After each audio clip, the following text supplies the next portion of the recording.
What's up, peeps? It's time to level up your fandom. Nino's Corner has officially become a partner with the Autograph app.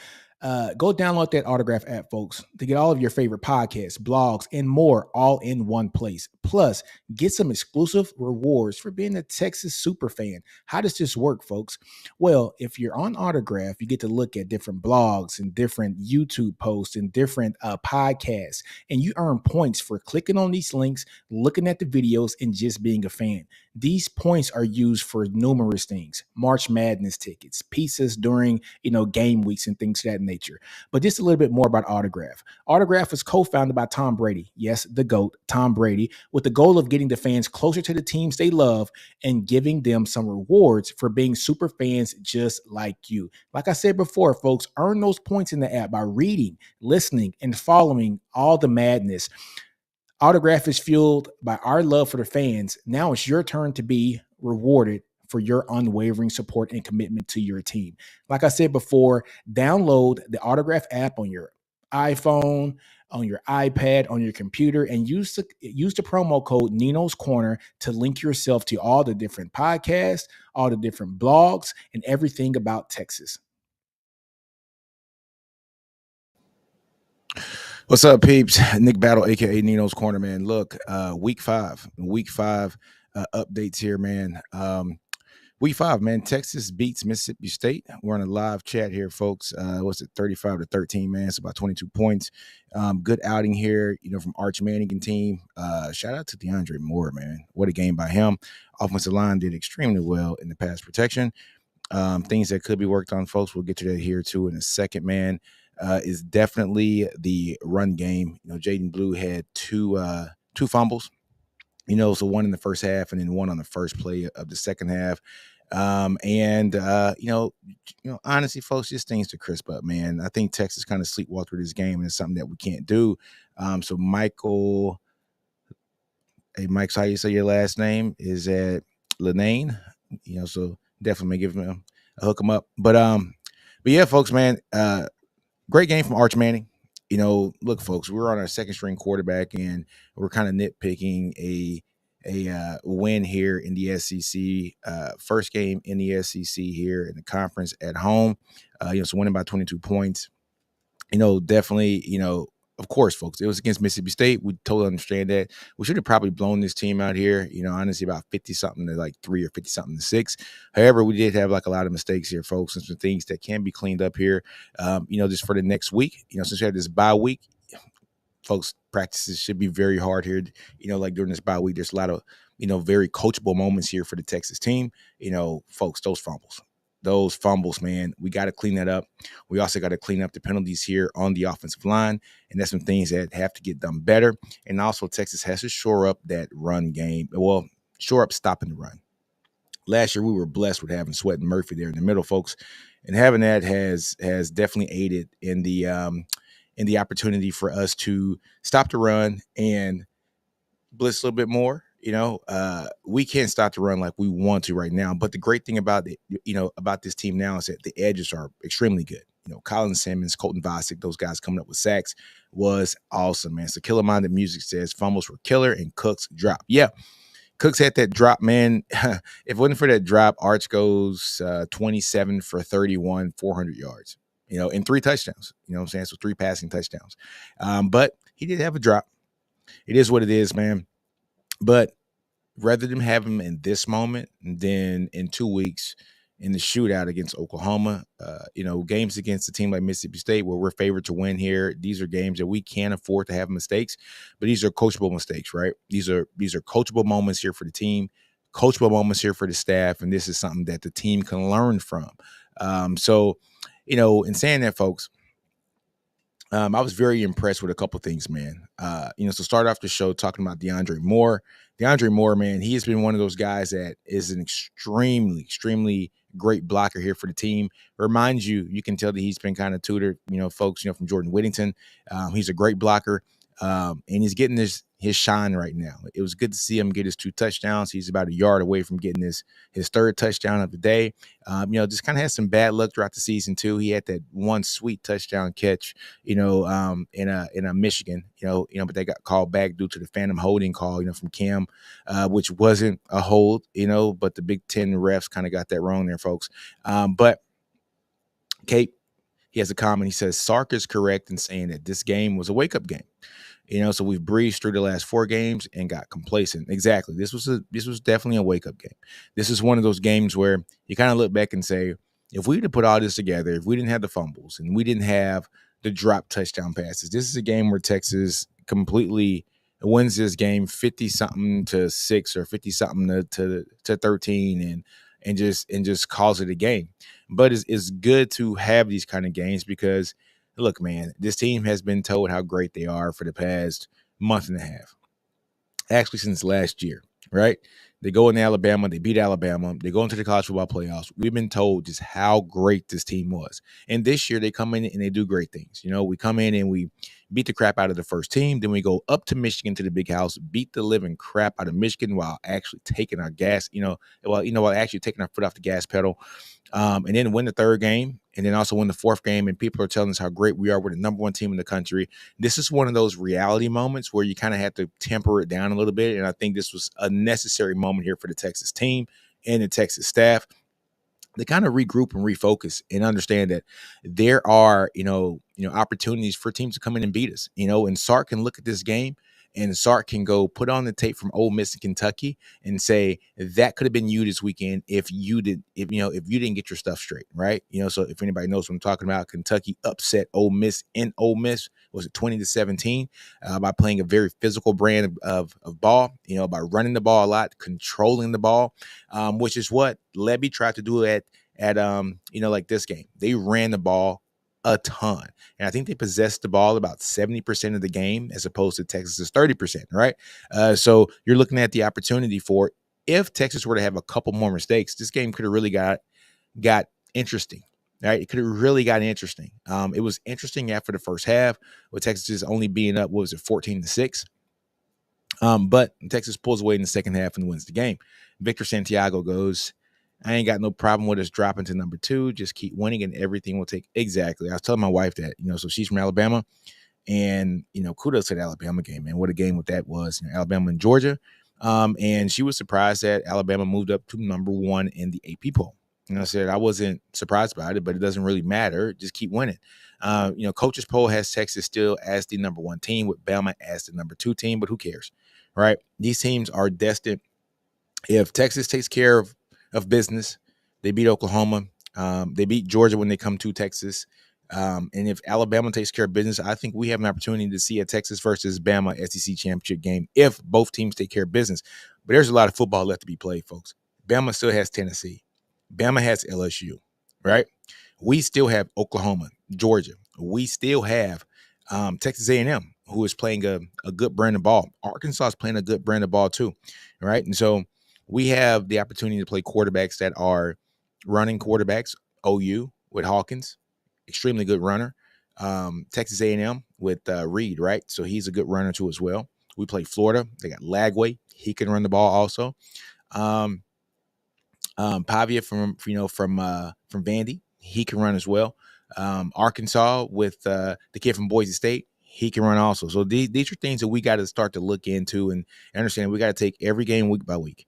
Week by week, Texas goes week by week. We have a good opportunity to see ourselves in the SEC championship game. We will make the playoffs if this team continues to progress the way that they are progressing. But let's not jump ahead, one game at a time. Texas is 5-0. We got 7 more to go here for the regular season. And then let's tack on another 4 or 5 games. And let's go 17-0 and win this damn thing, right? So 1 week at a time, though. Cape goes, I will say, though, Jeff Lebby knows us very well.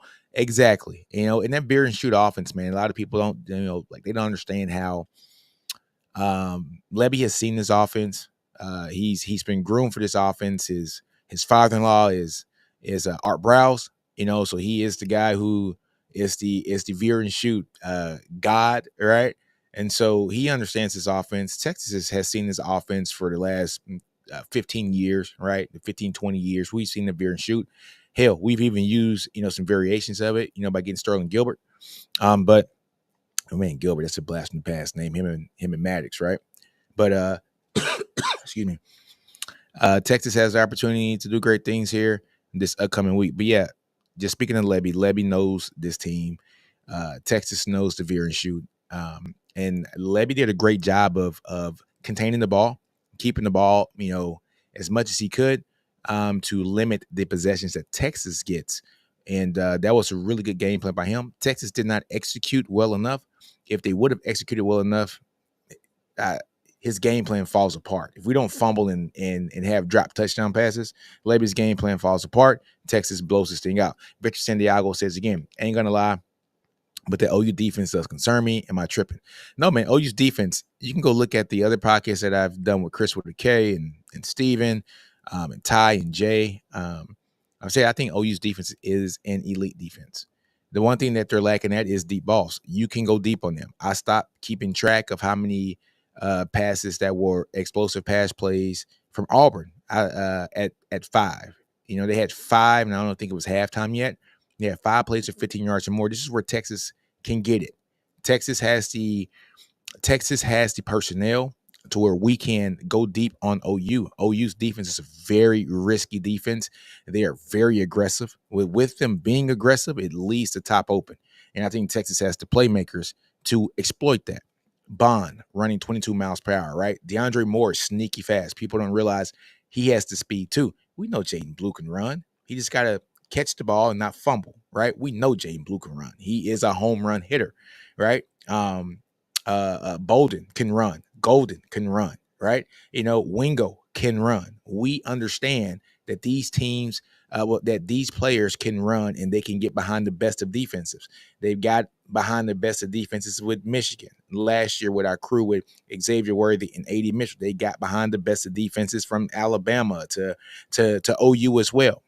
So I think Texas has a great shot in this game, but OU's defense is not to be played with. And I've been saying that all year round. I think the thing that's going to hurt OU is that their offense isn't up to snuff, and that offensive line is not the best. It's not the best. And I think our pass rushers and Colin Simmons, Barron Sorrell, Ethan Burke, guys like Colton Vasek too. He's coming on. And is Trey Moore going to finally have one of those games where he wakes up and he is the guy? But Trey Moore's been getting pressure, folks. Just don't look at the stat numbers when it comes to sacks and say Trey Moore's not doing his job. Trey Moore is getting pressure on the quarterback. He's just not getting them down yet. But Colin Simmons is doing that, right? Anthony Hill, he's doing that. We're seeing Bandit coming in like a heat-seeking missile. He's doing that. But we're seeing that from this Texas defense, just how versatile they are, how deep they are. Talking about the depth, I want to talk about Ethan Burke for a minute. All right. So there was a time in the broadcast yesterday where the commentator said that Ethan Burke was an honorable mention all Big 12 guy last year, honorable mention all conference guy last year, and he's coming off the bench. So that goes to tells you the kind of depth that Texas has. And man, I am straight here for it. Sorenzo goes, OU's defense is legit, but Auburn was giving them fits. Yes, Auburn was giving them fits, and Auburn doesn't have the personnel that Texas has to exploit it. If Auburn had an Arch Manning, they pull away with that game, right?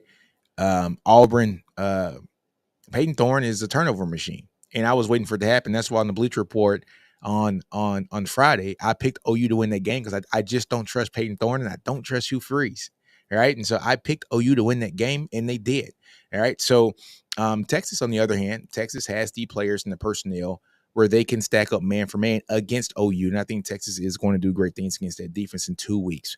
So D. Taylor goes, "What up, Nino? What's up, buddy? Hook 'em." Hey, folks, let's get into some stats, man. I want to share my screen here. We're going to talk about some stats. It's 5:15 and OU still sucks. Damn right they do. Damn right. All right, folks, we're going to look at some stats here. You guys go to my personal website, NinosCornerSports.com, and you will get all the advanced stats that I do, man. So, honestly, Quinn Ewers, not Quinn Ewers, Arch Manning, because Quinn didn't play.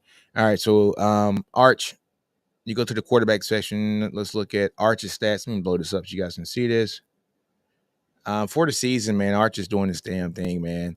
And rushing is really good, for a quarterback, 10 for 98 for rushing first downs. But I don't care about the season. Let's go about the game.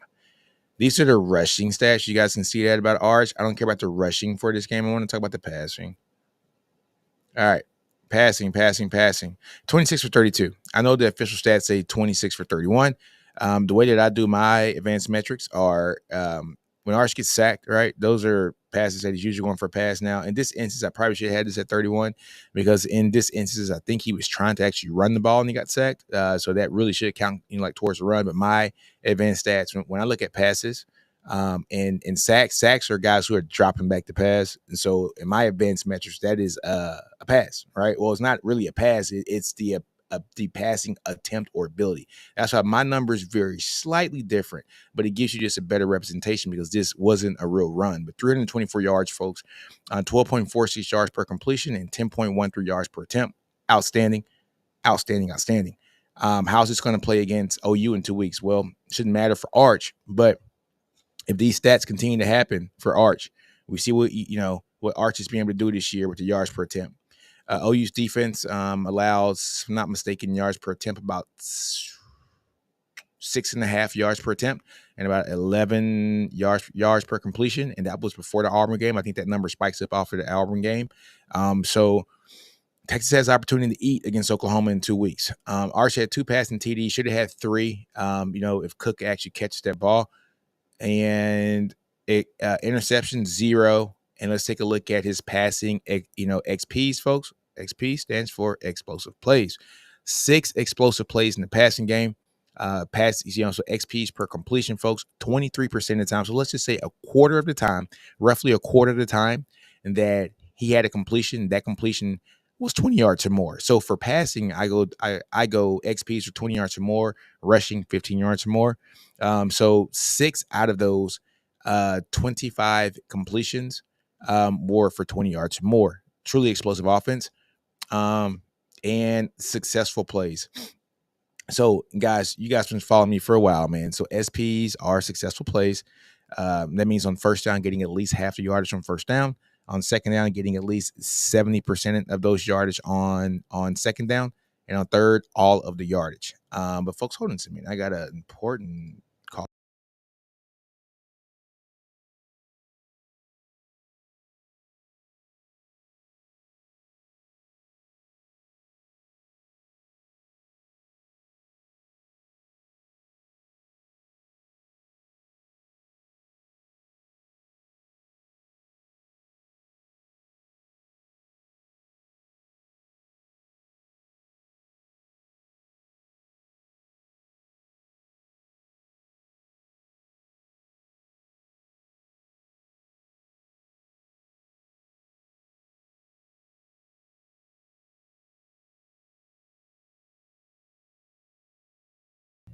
Folks, sorry about that. That was an important call.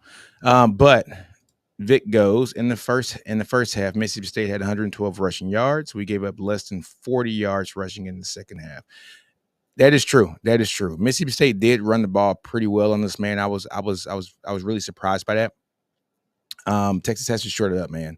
That's something that we have to shore up. But getting back to Arch Manning, so SPs, man, 56% of the time he was successful, which is really good. You look at the previous game, 50%, 46 for the time before that. So each game that he is getting a lot of playing time, he has gotten better and better each game when it comes to being successful. Now, if we look at for the season, is 54% and 40% last year. All right. So that is the quarterbacks. All right. Let's look at player stats. Let's look at the running backs, man. Trey Wisner, man. Shout out to Trey Wisner.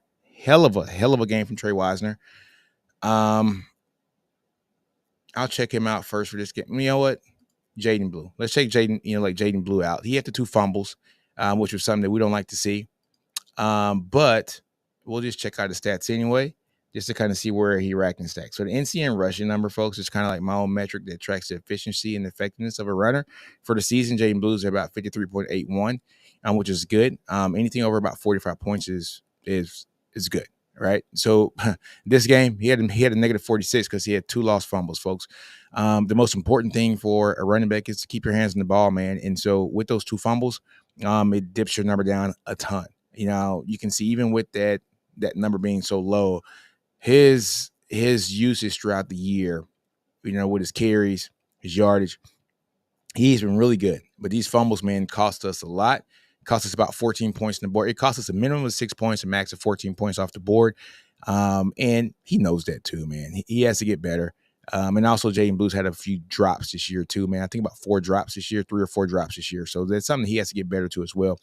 But that's Jaden Blue in a nutshell, man. 6 carries, for 34 yards. The yards per attempt were not bad. About 6 yards per attempt, 5.67. And he had 3 first downs, folks, on those 6 attempts. But those 2 fumbles, you just can't have them. You just can't have them, especially at the break in a big run. He had like a 21-yard run, first play of the 3rd quarter, and he missed it. All right, he just fumbled the ball. So that's something that you can't have. But I want to talk about the unsung hero here for the running game, and that's Trey Wisener, man. Trey Wisener had a really, really good game. He was very tough, very, very competitive, man. In this game, man, he had a 61.79, the NCN rushing number, 72 from the past game. He only had 1 catch for about 12 yards, not mistaken. But 13 rushes, folks, 88 yards, man. 6.7, yards per attempt. And he had 3 first downs on those 13 carries. So his first down rate was about a quarter, right? It's about 23%. No rushing TDs. 1 explosive play, which was a play of 15 yards more in the rushing game. That was a hell of a run that he did have. So a rushing XP per attempt about 7.69%. And look, he was very successful, like when he ran, he was successful about 54% of the time, 53.85, which is great, especially for a running back. That means every other play he is successful. And sometimes every other third play he is successful. But I'm telling you, man, he had a really good game. Very tough runner, man. Very tough. He doesn't have that top end speed, but he is so reliable. So reliable. He gets skinny at the right times, doesn't take big hits. I was very, very, very happy when Texas pulled him coming out of the Dallas area, man. DeSoto, Texas. He played slot there. He played running back. He played a little bit of everything. His uncle comes on the show a lot, man. Derek Wisner. So he's a family member of the show, man. So Trey's having a great season, and I think Trey's going to do some great things here in the season. And I think he's warranted to have more touches. Yeah, so Vic goes, let's not give up on Blue. He's very important to our offense. Exactly. You never give up on a guy like Blue. I think Blue is very important to this offense. He just got to get the fumbleitis out of the system, man, and the drops. Those are important things that in bigger games, those could hurt you, right? Those could hurt you. Think about years back. I'm going to bring up a name from the past. Keontae Ingram. The game against LSU, we had a drop touchdown pass. That hurt us, right? That probably cost us the opportunity to win that game, like in the long run, right? So those small details, those small things, which really aren't small things. They are catching the ball, and they are, not fumbling the ball. You just got to take care of the ball. That is rule number 1. But he is going to be very important. He is our home run hitter when it comes to the running back room. And I think he's going to be really needed here coming up, folks. Vic says that Gibson needs more touches, though. I think Gibson had an ankle injury, and that's why that, they were kind of keeping him out. But Baby Rhino is a beast. He's tough, man. He is tough. Not going to blow away with his speed, but all he does is fall forward for 5 yards, right? It's like every time he touches the ball, it's 5 yards. You need 6, he's going to get you 6. You need 7, he's going to find a way to get you 7. He's never going to blow the top off the defense, but he is just a steadfast runner that is going to get exactly what he needs, man. And so you got to love what you're seeing from Baby Rhino. All right, so Shadow Bearded says, I'm not giving up on Blue, but of course we should be disappointed that our oldest running back has 4 fumbles in 4 games this season, and those 4 fumbles were against CSU. Yes, and that's one thing that he has to work on. And that's something that Blue's going to work on. Blue is still one of my favorite players. I remember him coming out of Klein, Houston. He was the top back in the country. Like coming out of high school, sat out that senior year, and then the different services when it comes to recruiting, they just dropped his numbers, but he was the number 1 running back in the country, high 4-star guy, potentially be a 5-star guy coming out of high school, and then he didn't play a senior year. but he's tough. I love me some Blue. He's fast, man. And Vic says, yes, the penalties, especially on the offensive side of the ball, very frustrating, especially on the line. Holdings. We had a couple penalties on Cole Hudson. We had a couple penalties on Helm, also. But these are things that easy stuff we can clean up, right? So this is the perfect game to get this out of your system. Get it out your system. Perfect game to do this, right, folks? Perfect game. So I think Texas learns from this. I think Texas takes this and runs with it. And I look for big things here out of Texas going against OU in the next couple of weeks. They have a bye week to get healthy, and it's something that we need to get healthy. Have Gibson get healthy. It's going to be great. All right, folks, let's take a look at let's look at wide receivers. All right, so wide receivers. I'm going to take out Moore, man. DeAndre Moore is a beast this game. You take a look at him. His NCN number is 119.14, man. 4 out of 5 targets. He caught 103 yards, 3 first downs, folks. 25.75 yards per reception. So he was an explosive play per catch is what he was getting. 2 touchdowns, should have been 3. I mean, almost 3. I think should have been almost 3. 3 explosive receptions, man. 4 out of his 4 catches were successful, catches. So he's batting 100 when it comes to the receptions, and about 80% when it comes to the targets. He had 21 yards to yak, folks, which is one thing that I'm surprised that this number isn't larger for him because he's a very physical runner. And yak per catch, man, is about 5.25. And he had no drops, which is great. No drops. So you got to love what you're seeing from DeAndre Moore. I'm just glad that he is, just doing his thing right now, man. He deserves it. It's a true testament of guys who wait their time. We saw guys like Christian Jones wait his time, and now he's drafted. You're seeing guys like DeAndre Moore wait his time, and now he's a very good player here at Texas. And yeah, I think Moore gets drafted too as well, just off his size and speed. And he's a true wide receiver that is a true team player. He can block his ass off too, man. But that's Moore. Excuse me, guys. Next person I want to highlight, folks, let's go look at Matthew Golden. He had a sneaky good game too as well. Matthew Golden had 5 targets, 5 receptions, 52 yards, folks. 10.4 yards per reception, of course. 3 first downs out of those 5 catches. That means he is getting first downs. He's getting beyond those chains. So first down about 60% of the time that he gets the ball. And 1 explosive play, a catch for 20 yards or more. And 4 out of his 5 catches were successful plays, man. And he has 30 yards to yak this game. He's been getting, some pretty good yak throughout the season. You're looking at that. That's roughly, say 30, 60 plus another 30s, 90. So he has roughly about 90 yards or so of yak so far this season. And no drops this year. So that's Golden. Now, Bond, 007, Isaiah Bond. This guy had a really good game too. Bond's sneaky good, man. And not sneaky good. He's good. All right, so 6 targets, 5 catches, man. 74 yards.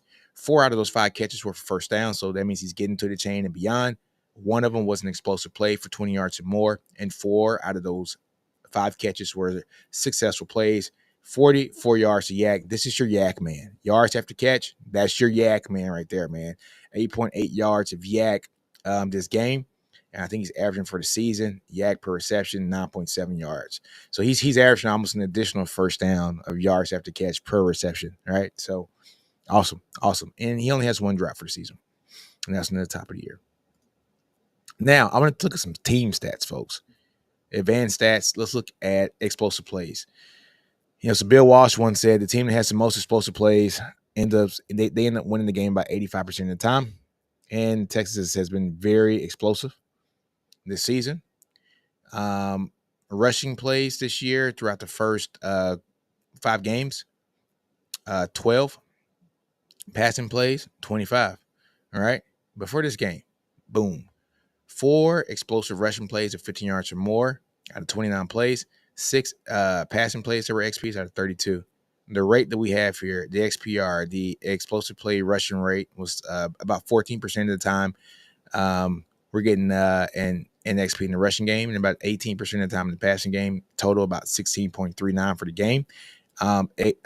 Explosive play yards rushing, 109 out of our 199 yards were explosive play rushing yards. So about 55% of the time, folks. I'm sorry, not 55. Yeah, that's right, 54.77. Now passing, this is what I love. I love to see the passing game explosive play yards, right? 176 out of our 324 yards came from passing plays that were explosive plays. Folks, that's a 61.75 explosive play yards rate, right? So look at this number. Let's see how Texas did from the previous years. So look, this is 2024, 2023, 2022, right? So if I'm looking at the explosive plays, explosive play yards passing, 843. We had total 1610 so far this year, 33.72%. So we've increased every year, 28.25 to 32.54, and now we're almost at 34%. All right. No, I'm sorry. That's yards per XP. Now, this is the one you want to look at. Explosive play rate yards per pass. So 70%, 70.19% of our passing yards come from explosive plays, meaning passing plays that are 20 yards or more. This is why I think Texas is going to have the upper hand on Oklahoma. We get the ball out of the Quinn's hand or Arch's hand quick, and we get it deep. 70% of our passes are 20 yards or more. So I want you to think about that for a minute. 70% of our passes are 20 yards or more. You can't beat that, man. You can't beat that, right? Now rushing, this is where things differ. XPR rushing is only at 6.49. We've decreased every year. Bijan year, Jonathan Brooks year, no Baxter year, right? We've decreased every year. All right, so we got to get this better. Explosive play rate passing had a dip last year in 2023. 2024, we've increased the XPR rate 15.15%, but we've actually increased this year too from last year too, from the XPR total to about 11. So Vic says, these type of games are good for us. We'll be better because of it. Sark is going to be on their behinds the next 2 weeks. Our boys will be ready. I totally agree too. Let me stop sharing my screen here. I totally agree too, Vic. Sark had a funny comment when he was talking to Quinn, right? When he was talking to Quinn and said how much, I'm sorry, Arch. He said Quinn got on Arch, and then he said he got on Arch too, right? So, Arch is going to coach him up. I'm not worried about the coaching piece. I think Texas is going to be fine. All right, we're going to be fine, folks. But instead of that, man, great game. I wouldn't say great game. Let me stop. We came out kind of lazy. However, we were still able to win by 22 points to an SEC team. I mean, that is very physical. So I think this game gave us an opportunity to see size, weight, speed of just some of the teams that we will be playing, especially on the lower end, because Mississippi State's going to be on that lower end. But Texas beat themselves in this game when it comes to not opening up this game really large. But Texas still won by 22. They probably should win by 40. But drop touchdown pass, 2 fumbles. It'll do it to you. But gladly we had that done this week, then in 2 weeks against Oklahoma. Now, later on this week, folks, I will be having an Oklahoma show. We're going to talk about the game where I think Texas has the best matchups. I think I already kind of told you one of them. I think Texas will go deep on Oklahoma because Oklahoma, they allowed the third most passes of 15 yards or more in the conference. Only behind, they're tied for third most prior to this past game, only behind Arkansas, Florida. It's Arkansas, Florida, and it was another team. Arkansas and Florida were the top ones. But anyways, they're tied for third, right? Third worst. Texas, 70% of their passing yards come from explosive plays. It means passes are 20 yards or more, not even 15, 20 yards or more, right? So I want you to think about that for a minute. Texas is going to have the edge on that. OU is going to be aggressive. They're going to be very aggressive, but OU is really good defense. I can't wait to have that episode this week. But folks, hey man, like, comment, and subscribe to the channel. You guys know, you guys been with me for some years here, man. Got some some stuff cooking up in the works too, man. Definitely doing the Bleacher Report twice a week. Roundtable, college football roundtable on Fridays with my boy Steven, my boy Jay, and Ty. The SEC Connect channel on Wednesdays, 7 Central. That's myself, the whole Bleacher Report crew that I just mentioned, plus my boy Chris with a K. He's the biggest homer for Sooners, right? And then guys, you guys know I always sprinkle in my own podcast right here, man. But like, comment, and subscribe, man. And hey, do you, man? Don't be afraid to fail. I grow your environment, understand your brilliance. On that note, Ninos Corner, we're out. Horns always up. Hook 'em.